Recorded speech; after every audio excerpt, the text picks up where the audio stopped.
Welcome everyone to the Final Cut. Glad you could join us today. Come with us as we review another independent horror feature, and we open the door to Ritual House.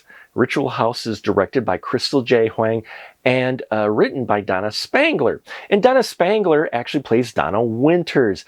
She's someone who's inherited this house. It's a childhood house from her passing of her father.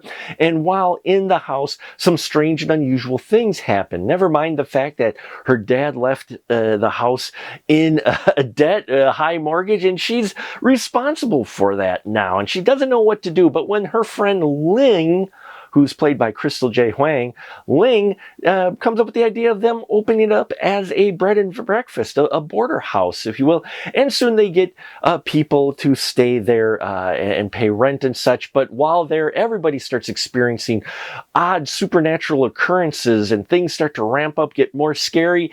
And they soon discover the dark secret that lay in the basement of this house of Donna Winters.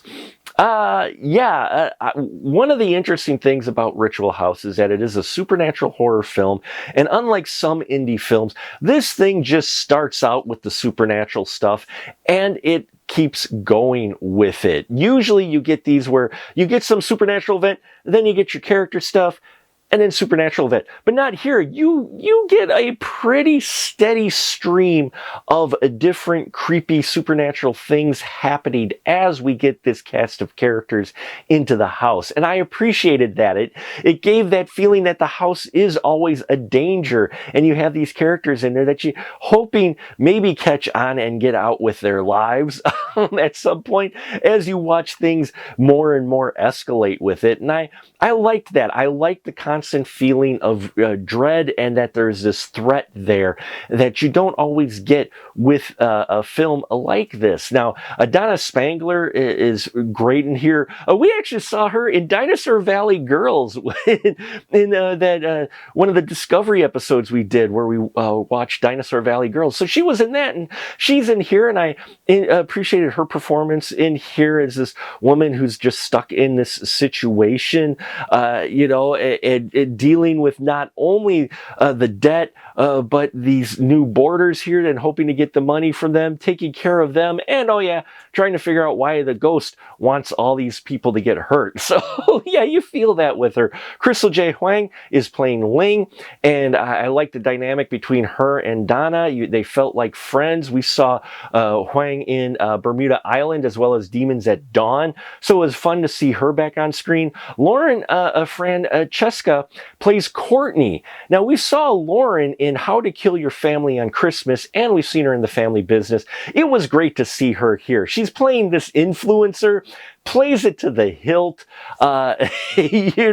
just rolls with it, really embodying that content creator personality and just playing it up in this, and really a charismatic character. And we also get Sean C. Phillips showing up in here as a character Original Bob. So it's great to see Phillips in here. So a lot of familiar faces in an interesting story. There's special effects in here where it does show a bit of its budget, but the makeup effects on the supernatural being that is haunting these folks, creepy as hell. So that was done very, very well. It is a mixed bag. The acting is solid in parts, and in other parts it does feel like it's lacking a bit.